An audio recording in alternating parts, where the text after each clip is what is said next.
नमस्कार, मैं हूं संजय शर्मा। आप देख रहे हैं 4 PM गुजरात।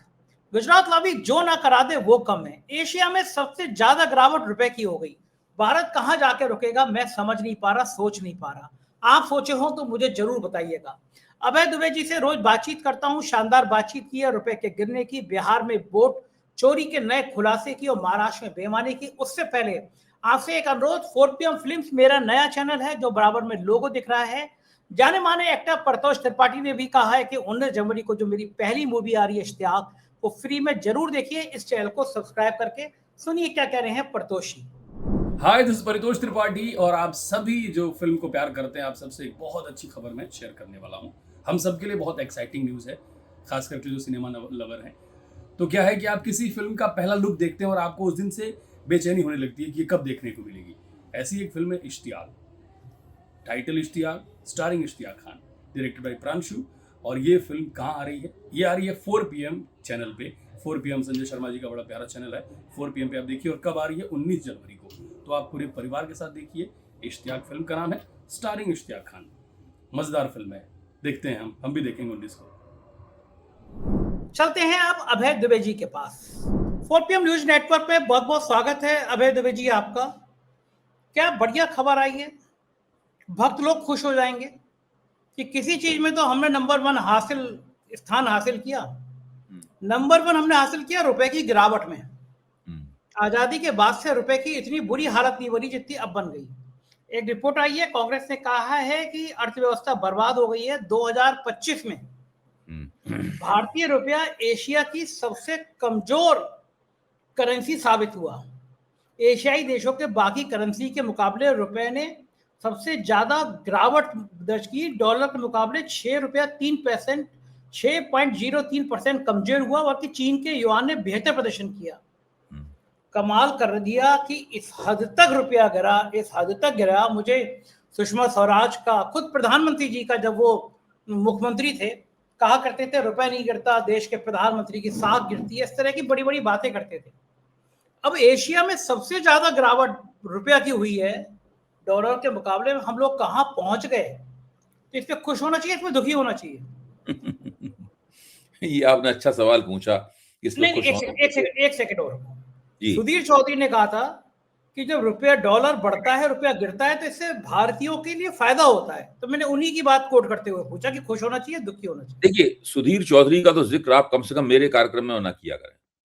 सुधीर चौधरी की कोई साख नहीं है। सुधीर चौधरी चौधरी के पास ऐसी कोई बुद्धि नहीं है, ऐसा कोई ज्ञान नहीं है जिसके आधार पे हम लोग अपने कार्यक्रम के केंद्र में उनके तर्क और उनके किए हुए दावे लाएं। अच्छा, ये सवाल जहां तक रुपए के गिरने का सवाल है, आप देखिए भारतीय अर्थव्यवस्था किस किस पहलू से गिर रही है, इस पे आप गौर कीजिए। आपने रुचिर शर्मा का नाम सुना होगा।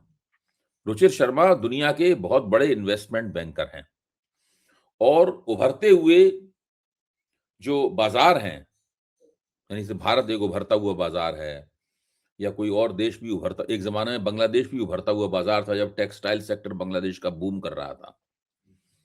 तो ऐसे उभरते हुए बाजारों पे उनकी निगाह रहती है और वो उनके ऊपर बहुत अच्छा लिखते हैं, बहुत अच्छा विश्लेषण करते हैं। अभी रुचिर शर्मा ने एक लेख लिखा है, उस लेख को सबको पढ़ना चाहिए, मैं तो मानता हूं।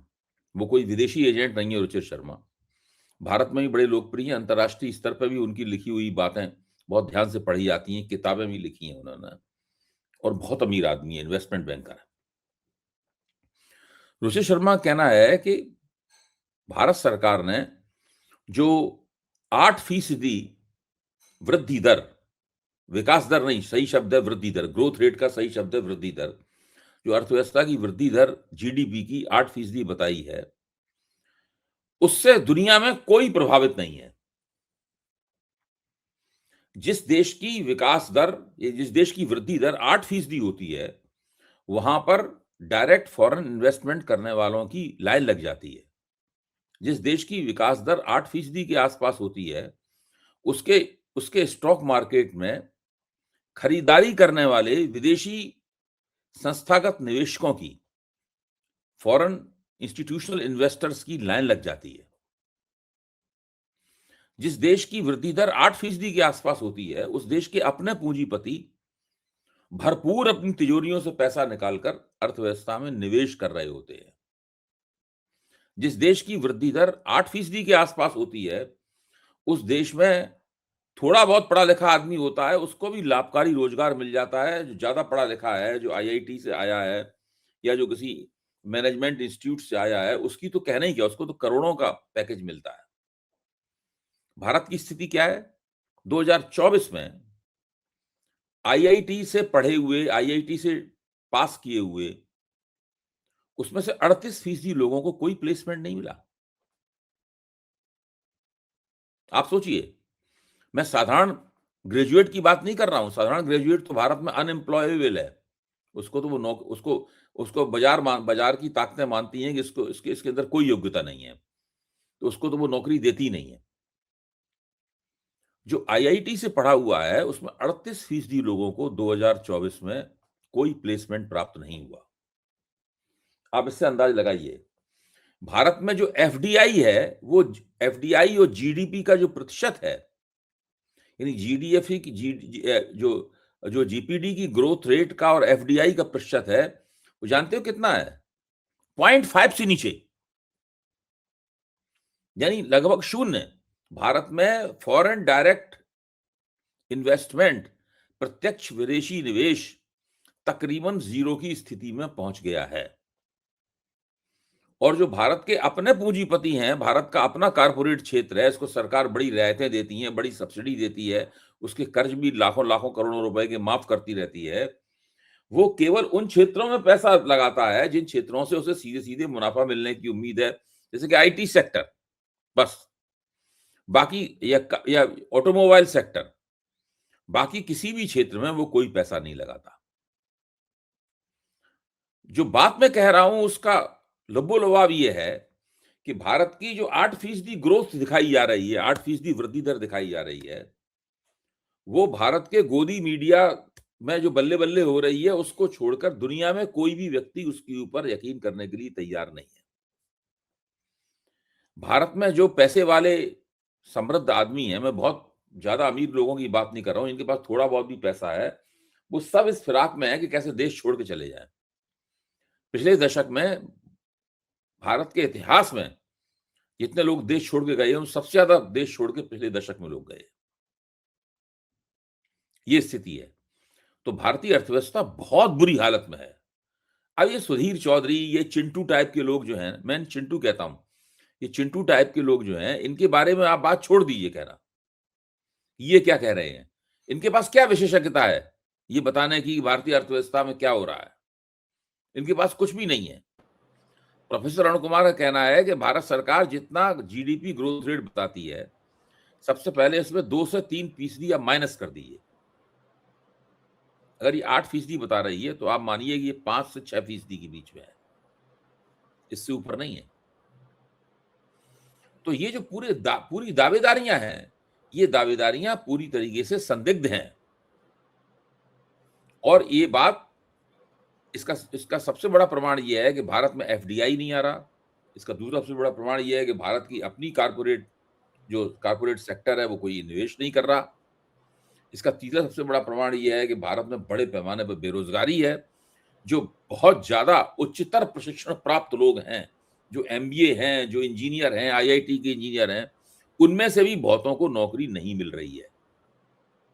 ये मैं लोअर लेवल की, निचले स्तर के लोगों की बात नहीं कर रहा हूं, जो तृतीय श्रेणी और चतुर्थ श्रेणी वगैरह में या द्वितीय श्रेणी में काम करना चाहते हैं।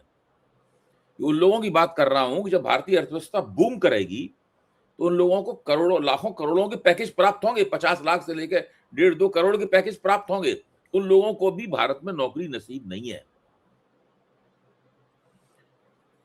जो अंतर्राष्ट्रीय पूंजी लगाने वाले लोग हैं, वो देखते हैं कि भारतीय अर्थव्यवस्था की साख क्या है। साख इस बात से तय करती है कि आपकी अमेरिकी अर्थव्यवस्था से संबंध कैसे हैं। साख इस बात से तय होती है कि आपकी चीनी अर्थव्यवस्था से संबंध कैसे हैं। ना इनकी अमेरिकी अर्थव्यवस्था से संबंध अच्छे हैं। टैरिफ, डोनाल्ड ट्रम्प ने टैरिफ की मिसाइलें इन पर छोड़ रखी हैं। रोज इनके प्रधानमंत्री की वो इंसल्ट करता है। तो इस बात को केवल हम और आप ही इस पर चर्चा नहीं करते हैं। अंतरराष्ट्रीय ग्लोबल स्तर पे भी जो आर्थिक शक्तियां हैं, वो भी इसकी चर्चा करती हैं। आज फिर देखिए मोदी जी की इंसल्ट हो गई। और मोदी जी उस इंसल्ट के जवाब में कुछ भी नहीं बोले, चुप्पी साधे बैठे हुए, विदेश नीति की भाषा में रेस्ट्रेन, संयम बरत रहे हैं। कब तक संयम बरतते रहोगे? जूते पड़ना शुरू हो जाएंगे तब तब कैसे संयम बरतोगे? ठीक बात है। और मुझे लगता है कि आपने कहा कि इन गोदी मीडिया के चिंटुओं की क्या अंतर है। देखिए, एक सुधीर चौधरी है, एक संदीप चौधरी है। पूरा हिंदुस्तान संदीप चौधरी के डिबेट को काट रहा है, ट्वीट कर रहा है, लिख रहा है क्या संदीप चौधरी क्या बढ़िया बहस कर रहे हैं, क्या देखिए, जनता संदीप के। चौधरी एक असाधारण एंकर हैं। मेरी हाँ, बात को जबरदस्त। मैं इसलिए नहीं कि वो मुझे अपने प्रोग्राम में बुला लेते हैं या नहीं बुलाते, ये सब महत्वपूर्ण बात नहीं है। महत्वपूर्ण बात ये, अब संदीप चौधरी का आप प्रोग्राम देखिए, एक से एक बढ़िया बात होती है। एक से एक बढ़िया बात होती है, मन लगता है उसको सुनने में। और दूसरी सबसे बड़ी बात यह है कि वो उनकी सारी बातें तर्कसंगत प्रतीत होती हैं, हाँ, हवा में नहीं और वो होती बड़े है। स्वतंत्र और निष्पक्ष किस्म के पत्रकारों को और उन सबको बुलाते हैं। ठीक बात है। अच्छा, आपने पूछा कि इन लोगों की खासियत क्या है, सुधीर चौधरी होती खासियत तो है इस तरह के गोदी मीडिया के पत्रकार। आप नहीं ढूंढ पाए थे, लेकिन उन्होंने बता दिया था कि 2000 के नोट पे चिप लगी होती है। आपको पता था कहीं ये बात? उनको पता था, तो विशेषज्ञ तो नहीं है वो लोग। और इसकी दूसरी एक बड़ी खबर है कि महाराष्ट्र में आज वोट पड़ रहे हैं 29 नगर निगम चुनाव के लिए। चुनाव आयोग ने मतदान के दौरान ईवीएम के संग प्रिंटिंग ऑक्सिलरी डिस्प्ले यूनिट पीएडीयू का इस्तेमाल करने का फैसला लिया है। चुनाव आयोग के इस फैसले पर बहुत विवाद हो गया। राज ठाकरे ने इसकी आलोचना की है कि कहा है कि नई मशीन के बारे में किसी पार्टी को सूचित ही नहीं किया गया। अचानक आपने कह दिया कि अभी हम। तक तो आप नई खबर दे रहे हैं, मुझे पहली बार सुन रहा हूं मैं तो। शायद आज मैंने शाम को ठीक से खबरें नहीं सुनी। अभी तक तो वीवीपैट हुआ करता था। हाँ, एक नई चीज है, कुछ भी ले आएंगे चुनाव से पहले। अब कल मैं इसके बारे में पता लगाऊंगा कि भैया क्या है, अपने विशेषज्ञों से पूछूंगा ये नया शगुफा क्या है चुनाव आयोग का। ये जो है देखिए, इसके अलावा। मोदी जी नॉन बायोलॉजिकल है, मुझे लगता है ज्ञानेश जी भी नॉन बायोलॉजिकल है। हाँ, ये सही है, ये सही है। मुझे तो लग रहा है गुरु, ऐसी चीजों से लग रहा आज होगा ना। आपकी बात सुन के लगा है कि न केवल हमारे देश में एक नॉन बायोलॉजिकल नहीं है, दो नॉन बायोलॉजिकल है। एक तो है आदरणीय महामानव नरेंद्र मोदी, और दूसरे हैं, उनको भी मैं आदरणीय महामानव नंबर 2 कह सकता हूं, ज्ञानेश कुमार जी। ये भी नॉन बायोलॉजिकल है। नए नए फंडे लेके ये आते रहते हैं, और जब ये आते हैं इनके फंडे, हम लोग सब परेशान हो जाते हैं। अब हमें पढ़ना पड़ेगा, जानकारी हासिल करना पड़ेगी। ठीक बात है, देखते रहेंगे। उधर एसआईआर को लेके अभी भी विवाद लगातार जारी है। बिहार के चुनाव की प्रेत छाया लगातार पड़ रही है, तरह तरह के खुलासे हो रहे हैं। अभी एक नई रिपोर्ट जारी की है। इस रिपोर्ट ने तो सबको चौंका दिया है। क्या बिहार में जबरदस्त खेला हुआ है अभय जी? देखिए, एक संगठन है वोट फॉर डेमोक्रेसी, महाराष्ट्र का संगठन है। इसको मराठी में कहते हैं मताधिकार फक्त लोकशाही साठी। ये 2023 में बना था। इस संगठन के 4 विशेषज्ञों ने मिलकर बड़ी मेहनत करके बिहार चुनाव के आंकड़े और बिहार की एसआईआर के ऊपर का गहन अध्ययन करके एक रिपोर्ट जारी की है। इस रिपोर्ट का शीर्षक है the Bihar verdict 2025, an audit of the stolen mandate from SIR manipulation to the midnight hike, how the vote was engineered. और ये 4 विद्वान जिन्होंने ये पूरी कवायद की है, उसमें एक हैं अवकाश प्राप्त IAS अफसर MG देवासहायम, जो कि फोरम फॉर इलेक्टोरल इंटेग्रिटी के संस्थापक हैं। दूसरे हैं डॉक्टर प्यारालाल गर्ग, जो कि पंजाब विश्वविद्यालय के फैकल्टी ऑफ मेडिकल साइंसेस के डीन रह चुके हैं रिटायरमेंट से पहले। तीसरे हैं प्रोफेसर हरीश कार्णिक, जो कि कंप्यूटर साइंस एक्सपर्ट हैं। और चौथे हैं माधव देशपांडे भी कंप्यूटर साइंस एक्सपर्ट हैं। इन लोगों ने अपनी रिपोर्ट में जो बताया है, उससे तो ये लगता है कि बिहार में जब पहला वोट भी नहीं पड़ा था, यानी पहले दौर का भी जब मतदान नहीं हुआ था, उस समय ही भारतीय जनता पार्टी ने सुनिश्चित कर लिया था कि वो चुनाव जीत गई है। 102 सीट इनके निष्कर्ष के अनुसार, जो उन्होंने बहुत ही आंकड़ागत विश्लेषण करके बताया है, 102 सीटें जो ऐसी हैं जो बाकायदा तरह तरह की हथकंडेबाजियों से चुराई गई हैं। 102 सीटें हम लोग चुनाव आयोग पे आरोप लगाते थे कि चुनाव आयोग जितने पहले जब ये बताता है कि इतने वोट पड़े और जब गिनती होती है तो फर्क आता था, या तो वोट कम निकलते थे या ज्यादा निकलते थे, आमतौर पर ज्यादा निकलते थे। इस बार चुनाव आयोग ने हथकंडा ये किया है कि उसने बताया ही नहीं कुल वोट कितने पड़े बिहार के, आज तक नहीं बताया। इसलिए आप ये जो गिनती में वोट आए उनसे उनकी तुलना करके कह नहीं सकते, चुनाव आयोग पे आरोप नहीं लगा सकते। चुनाव आयोग सोचा इस बार बताएंगे ही नहीं, हम पे आरोप ही नहीं लगा पाएंगे। अब आप सोचिए कि जब लोकसभा चुनाव के दौरान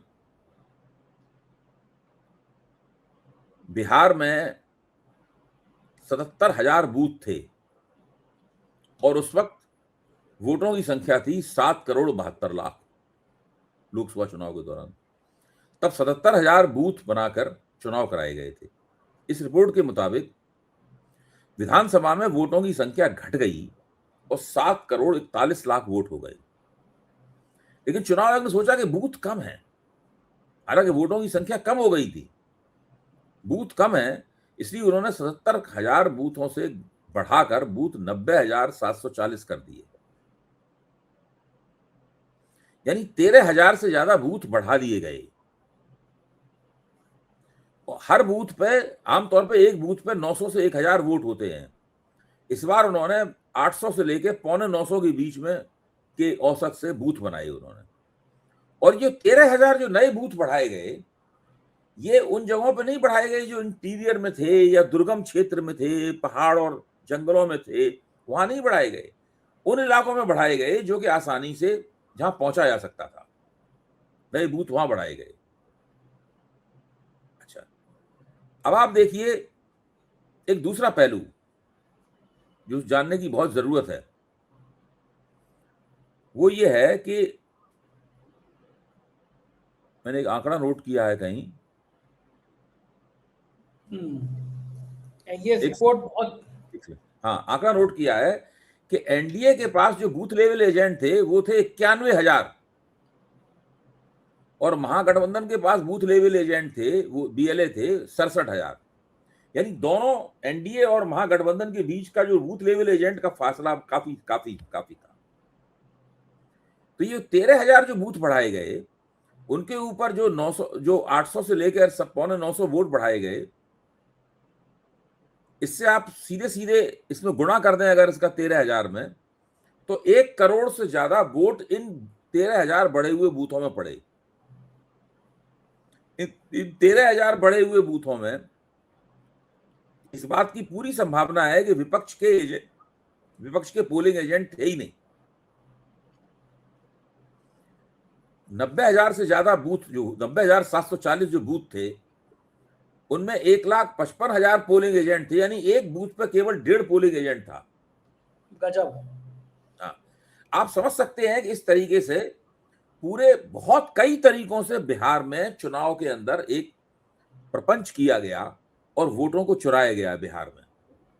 इस तरह के पूरे आंकड़े इसमें भरे हुए हैं। कभी आप फुर्सत में अगर हों तो मैं इस रिपोर्ट के लिखने वाले एक आध विद्वान को बुला सकता हूं और 4 PM के मंच पर उनसे चर्चा कर सकता हूं। बिल्कुल ठीक है, बिल्कुल जरूर करेंगे, क्योंकि जनता को पता चलना चाहिए। करवाएं, मैं उनको निमंत्रित करूंगा 4 PM के लिए। बिल्कुल ठीक, वो आएंगे और आपके साथ चर्चा करेंगे, तब आपको मालूम होगा कि दरअसल खेल क्या हुआ है, ये इतना जबरदस्त खेल हुआ है। और सुनिए, 90,000 ज्यादा बूथ थे, उसमें चुनाव आयोग ने 1,80,000 जीविका दीदियों को नियुक्त किया। हर जीविका दीदी को 10,000 रुपए सरकार ने दे रखे थे, बांट रखे थे। यानी हर जीविका दीदी के ऊपर एक बूथ के ऊपर एक बूथ के ऊपर 2 जीविका दीदियां चुनाव आयोग के आधिकारिक रूप से एजेंट के रूप में नियुक्त थी, जो कि एनडीए की कन्वेंसिंग कर रही थी, कि उन्होंने 10,000 रुपए एनडीए सरकार से ले रखे थे। गजब है, गजब आप है। इसका अनुमान लगाइए कि किस तरह बिहार में ये वोट चोरी हुई है बड़े पैमाने पर। गजब है, लोकतंत्र कोई बचा नहीं है। उधर ओवैसी ने इतिहास का बदला लेने वाले बयान पर एनएसए डोभाल की आलोचना की है और पूछा है, अगर आज कहा जा रहा है कि इतिहास का बदला लो, तो महात्मा गांधी के हत्यारे का धर्म क्या था? अगर वो मुझे अतीत में हुई घटना के लिए जिम्मेदार ठहरा रहे हैं तो कहानी बहुत पीछे तक जाएगी। फिर कौरवों के अत्याचार का बदला कौन लेगा? साथ ही उन्होंने भी ये कहा कि राष्ट्रीय सुरक्षा सलाहकार इतिहास में बहुत कमजोर है।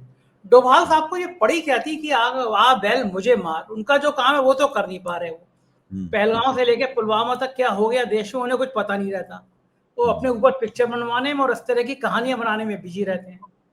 तो ये ज्ञान उन्हें क्यों एक ओटीटी के ऊपर एक सीरियल चल रहा है, उस सीरियल का शीर्षक ये सलाहकार,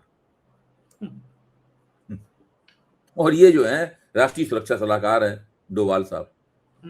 इन्होंने पिछले करीबन 10 साल के अंदर बहुत से भाषण दिए हैं सारे देश में घूम घूम के। भाषण देने के बड़े शौकीन हैं और ये बड़े अच्छा भाषण देते हैं डोभाल साहब। मैंने इनका आमने सामने नहीं सुना, लेकिन वीडियो सुना है इनके भाषण का एक। और भाषण में काफी इनके मोदी और आरएसएस के लोगों की तरह नहीं बोलते ये काफी उर्दू शब्द बहुत इस्तेमाल करते हैं डोभाल साहब। ऐसा लगता है कोई सेकुलर इंटेलेक्चुअल बोल रहा हो। डोभाल साहब का भाषण सुने तो आपको पहला इंप्रेशन आप पे ये पड़ेगा कि सेकुलर इंटेलेक्चुअल बोल रहा है। तो ये उर्दू शब्दों का इस्तेमाल करने से एक अलग तरह की छवि इनकी पड़ती है। ये हमेशा कहते हैं कि भारत की सभ्यता के ऊपर बहुत घाव लगे हैं और उन घावों से अभी तक एक तरह का खून रिस रहा है और उसका बदला लेना बहुत जरूरी है। ये इस तरह की बात हमेशा बोलते हैं। इस वाले भाषण में कुछ ज्यादा लफाजी कर गए, इसलिए ज्यादा फंस गए हैं। पर अभी बहुत से भाषण इस तरह के दे चुके हैं। ये इनकी पुरानी आदत है, पुराना फंडा है इनका।